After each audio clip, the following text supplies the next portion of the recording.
Nous avons tous justement entendu parler et condamné la traite transatlantique des esclaves, mais très peu de personnes ont entendu parler, encore moins condamné, la traite des esclaves arabo-musulmanes plus barbares. Maintenant, pourquoi est-ce ainsi? Est-ce seulement mal lorsque les personnes innocentes et simples d'Afrique sont réduites en esclavage par des chrétiens blancs? Ou est-ce considéré comme trop politiquement incorrect de condamner la barbarie des personnes carres non blanches contre les personnes carres noires? Des vidéos comme celle-ci sont démonétisées, donc pour diffuser mon message loin et large, veuillez appuyer sur les boutons j'aime et partager. Et si vous voulez soutenir ma chaîne, veuillez envisager de devenir un membre ou un patron.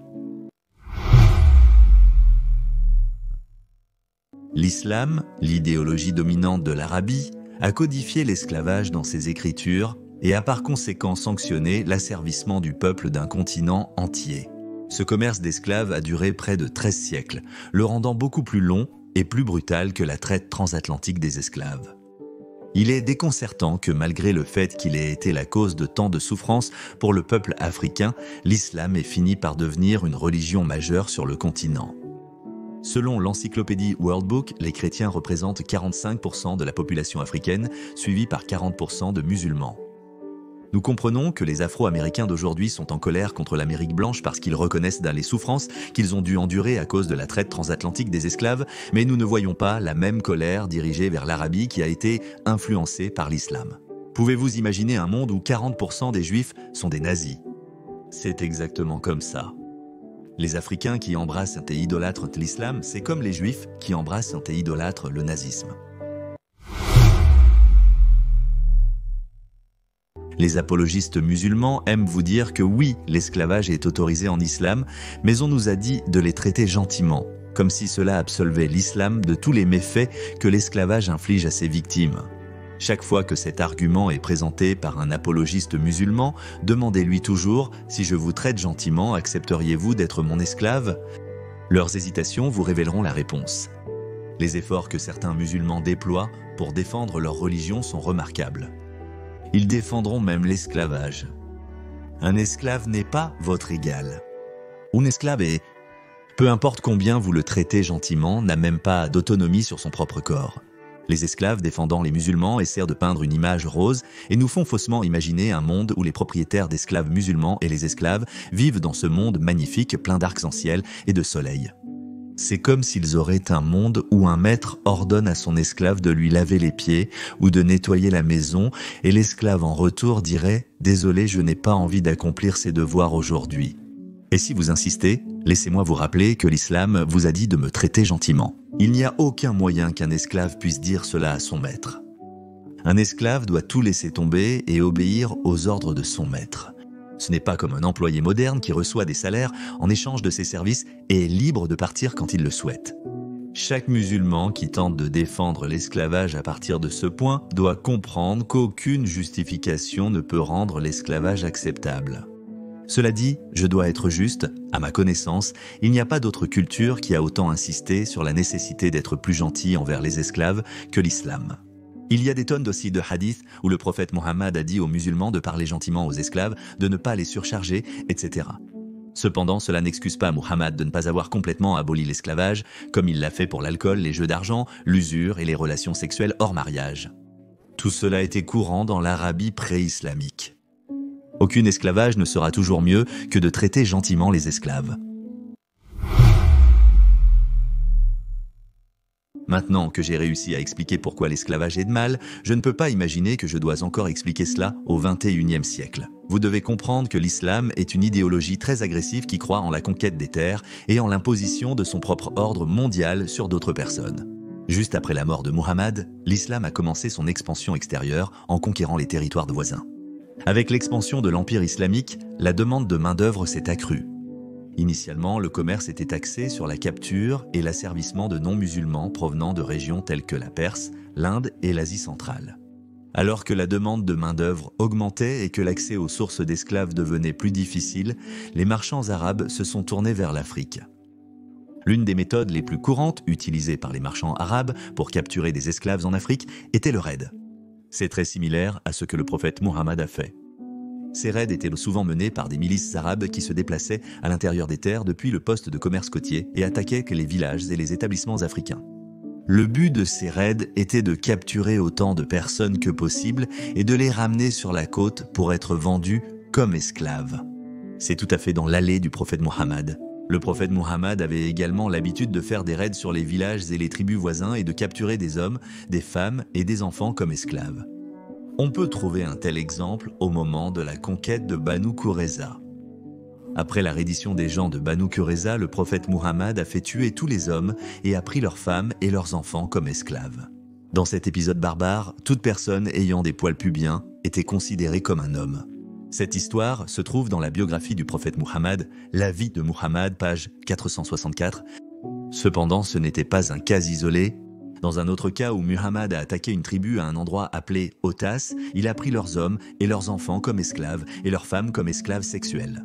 Ceci est noté dans le Sahih Hadith, Sunan Abi Dawud 2155. Dans un autre cas, après la bataille de Hunayn, Muhammad et ses compagnons se sont gâtés avec des tonnes d'esclaves et de filles esclaves. Cette histoire est mentionnée dans Sunan Abi Dawud 2158 et la liste continue encore et encore, ce qui mérite une vidéo séparée à elle seule. Mais cette vidéo concerne l'Afrique et ses habitants. Ainsi, les Arabes qui pillent les villages africains et prennent leurs habitants comme esclaves est une pratique directement inspirée de l'exemple du prophète Muhammad. Maintenant, dites-moi encore, comment un Africain peut-il défendre l'islam lorsque la même idéologie a permis cette misère sur eux ? Les conditions dans lesquelles les esclaves étaient retransportés et vendus étaient souvent brutales et inhumaines. Les esclaves étaient généralement enchaînés et entassés dans des navires pour le transport à travers l'océan Indien vers le monde arabe. Beaucoup sont morts pendant le voyage à cause de maladies, de la faim ou de mauvais traitements. Arrivés à leur destination, les esclaves étaient souvent vendus sur les marchés et adjugés aux plus offrants. Les esclaves féminines ne se contentaient pas de faire le ménage, elles devaient aussi satisfaire les besoins sexuels de leur maître. Des marchés d'esclaves étaient établis où hommes et femmes étaient vendus comme des objets physiques, les privant totalement de leur identité humaine. À l'époque du prophète, Ibn Umar, fils du calife Umar, avait l'habitude de mettre ses mains sur la poitrine et les jambes des esclaves pour les inspecter avant de les acheter. Comme mentionné dans le livre Irwa al-Galil d'Albani, chaque fois qu'Ibn Umar achetait une esclave, il découvrait ses jambes et mettait ses mains entre ses seins et ses fesses. Et quand il le faisait derrière des vêtements. L'esclavage sexuel n'est pas seulement approuvé, mais aussi pratiqué par le prophète Muhammad et d'autres figures vénérées de l'islam. Selon l'imam Ghazali, dans son livre Hayyol Alone, le calife Umar avait l'habitude d'avoir des relations sexuelles avec plusieurs esclaves après avoir rompu le jeûne, afin que le diable ne puisse pas contaminer l'esprit d'Umar avec des pensées sexuelles. Beaucoup de ces filles et femmes africaines ont été arrachées à leur foyer et à leur famille et forcées de parcourir de longues distances, souvent enchaînées vers le monde arabe. Selon de nombreux juristes de l'islam, comme l'imam Ibn Hanbal, les esclaves féminines n'étaient autorisées à couvrir que la partie entre leur nombril et leurs genoux. Le reste du corps devait être nu, y compris les seins. Selon le hadith Sahih Musannaf ibn Shaba 6236, Umar a une fois vu une esclave qui nous appartenait portant un foulard, alors Umar l'a frappée et a dit « N'adopte pas les manières des femmes libres ». De plus, selon le respectable Sunan al-Kubra, volume 2, page 227, Anas, un respectable compagnon du prophète, a une fois visité Umar et a vu des esclaves filles sans eau le servir. Ne me croyez pas ? Consultez cette déclaration de Cheikh Hamza Youssouf. La vérité est que dans l'islam traditionnel, à Médine, certaines femmes se promenaient seins nus. Et c'est un fait historique, et vous pouvez le lire et le vérifier dans les livres. Sidna Omar, radiallahu anhu, n'a pas permis à l'imam de porter le hijab. Il a interdit aux femmes de porter le hijab à Médine, donc certaines n'étaient pas voilées. C'est un fait historique. Les musulmans devraient se libérer de leur obsession pour les femmes. Quand vous avez des exemples comme ceux des premiers musulmans, bien sûr que ces adeptes vont les imiter, surtout quand cela est considéré comme vertueux. Demandez-vous simplement combien de femmes africaines qui ont été asservies par les Arabes ont dû endurer cette expérience humiliante à travers les siècles. Tout cela aurait pu être évité si le prophète Muhammad avait simplement aboli l'esclavage. Les musulmans aiment nous dire qu'il était le plus grand révolutionnaire à avoir jamais foulé la terre. Je crois qu'Abraham Lincoln était au moins meilleur dans ce domaine. Les estimations du nombre d'Africains réduits en esclavage dans le commerce d'esclaves arabes musulmans varient considérablement, mais on pense que des dizaines de millions de personnes ont été capturées et vendues au fil des siècles. Selon certaines estimations, jusqu'à 17 millions de personnes ont été vendues en esclavage par des marchands arabes entre le 7e et le 20e siècle. Mais qu'est-ce que je dis? Les musulmans diront « Oh, Haris, tu ne mentionnes que les mauvais côtés de l'islam. » Comme s'il y avait des bons côtés à l'esclavage. Quand nous parlons de la traite des esclaves arabo-africaines, nous devons parler des Ottomans. L'Empire ottoman était l'un des plus grands et des plus durables de l'histoire, s'étendant sur plusieurs siècles et couvrant une grande partie du Moyen-Orient, de l'Afrique du Nord et de l'Europe du Sud-Est. À son apogée, l'Empire ottoman a amené des millions de personnes d'Afrique pour le travail.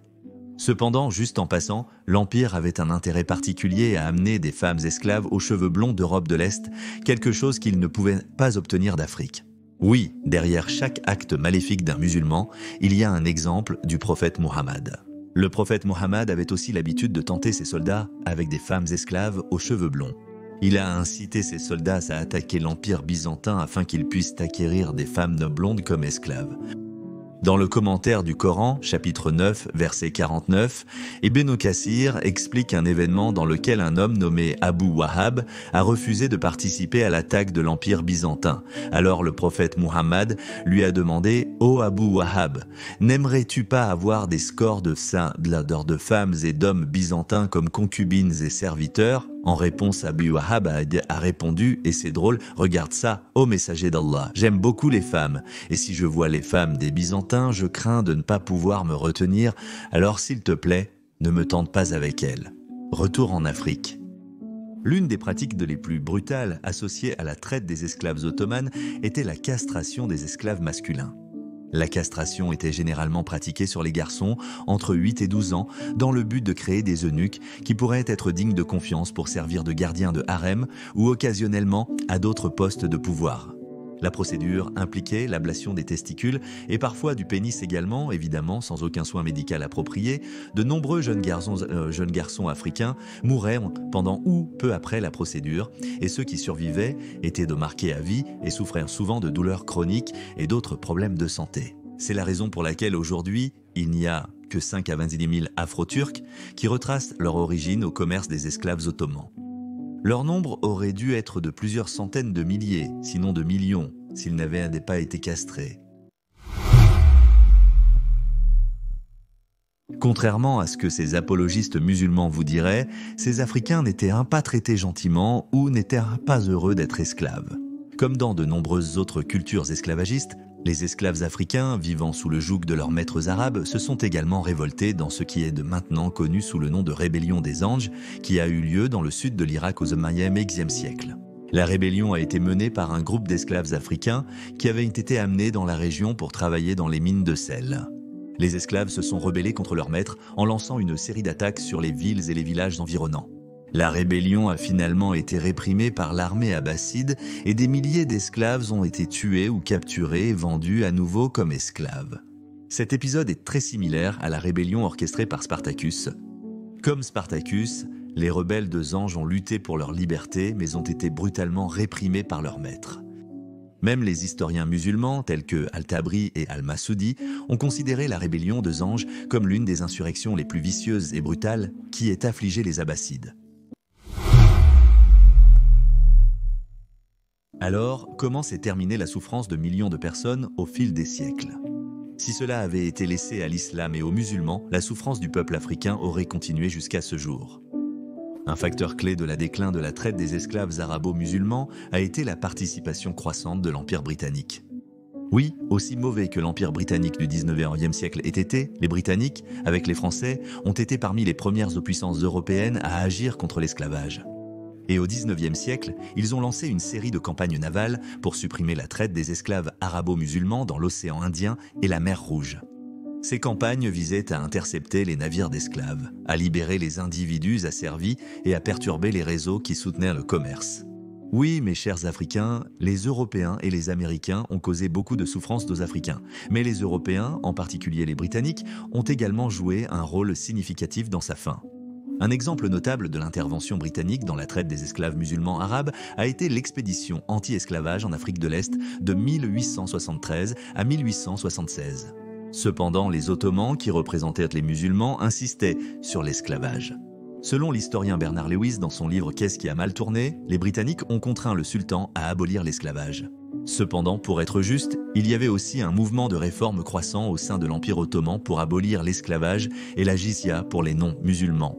Un décret publié le 18 février 1856 a aboli la jizya et la traite des esclaves. En entendant cela, le shérif de la Mecque a émis une fatwa qui le considérait comme non islamique et a déclaré que les Turcs étaient des infidèles et qu'il était acceptable de les tuer. Tout cela parce qu'ils ont reconnu que le monde changeait et qu'ils voulaient mettre fin à l'esclavage. D'un point de vue islamique, le shérif avait raison car selon le Coran, chapitre 65, verset 1, même le prophète Mohammed ne peut interdire quelque chose que Allah a déclaré légal. Donc, si l'esclavage avait été légalisé par Allah, comment un musulman du 19e siècle comme le sultan Abdul-Majid pourrait-il retirer les esclaves sexuels des musulmans? Bon point, je pense. En conséquence de cette nouvelle loi, les Arabes se sont rebellés contre leurs dirigeants turcs, mais la rébellion a été brutalement écrasée par les Ottomans. Cependant, le sultan a reconnu le problème et a permis à l'esclavage de continuer dans la région du Hedjaz. Cependant, malgré l'existence de cette loi, l'esclavage et l'esclavage sexuel ont continué à être pratiqués dans tout le monde musulman. L'Empire ottoman a aboli l'esclavage avec l'adoption de la constitution turque en 1924 lors de sa dissolution. Le déclin du commerce d'esclaves musulmans arabes n'était pas uniquement dû à l'intervention britannique. Une variété de facteurs a contribué à sa disparition finale, y compris la montée du nationalisme et l'influence croissante des idées occidentales sur les droits de l'homme et la liberté qui étaient à l'opposé exact des valeurs islamiques. L'Arabie saoudite et le Yémen ont été les derniers pays à abolir l'esclavage en 1962. La raison simple de ce retard est que l'islam sanctionne l'esclavage comme aucune autre religion. Vous pourriez dire que le christianisme sanctionne également l'esclavage, mais la différence clé est que la grande majorité des chrétiens ont abandonné la croyance dogmatique en la religion il y a des siècles. Les musulmans, en revanche, veulent toujours croire en l'islam de manière aussi dogmatique que possible. La croyance est que plus vous êtes dogmatique, meilleur vous êtes. Je n'ai jamais rencontré quelqu'un qui n'aime pas Muhammad Ali, moi y compris. Après tout, il était... Je suis le plus grand icône de tous les temps, mais il avait tellement tort sur l'islam. L'ironie est donc qu'il a abandonné son nom, Cassius Clay, le qualifiant de nom qui lui a été donné par des Américains propriétaires d'esclaves, alors qu'en réalité Cassius Marcellus Clay était un abolitionniste qui a fondé le journal abolitionniste appelé The True American. Malheureusement, Muhammad Ali ne savait pas cela et il a changé son nom de l'activiste anti-esclavage Cassius Clay à probablement le plus grand d'esclavagistes de tous les temps, Muhammad. J'espère que cette vidéo aura un grand succès en Afrique et parmi les Afro-Américains, alors aimez cette vidéo pour aider l'algorithme car des vidéos critiques comme celle-ci sont souvent démonétisées. J'espère que les musulmans africains et les noirs en général à qui l'on vend l'islam comme la religion la moins raciste verront l'islam pour ce qu'il est vraiment, une religion qui favorise l'esclavage et qui a le plus nui aux Africains. Si vous en voulez aux chrétiens blancs d'avoir infligé d'immenses souffrances à votre peuple, alors vous devez tenir l'islam aux mêmes normes.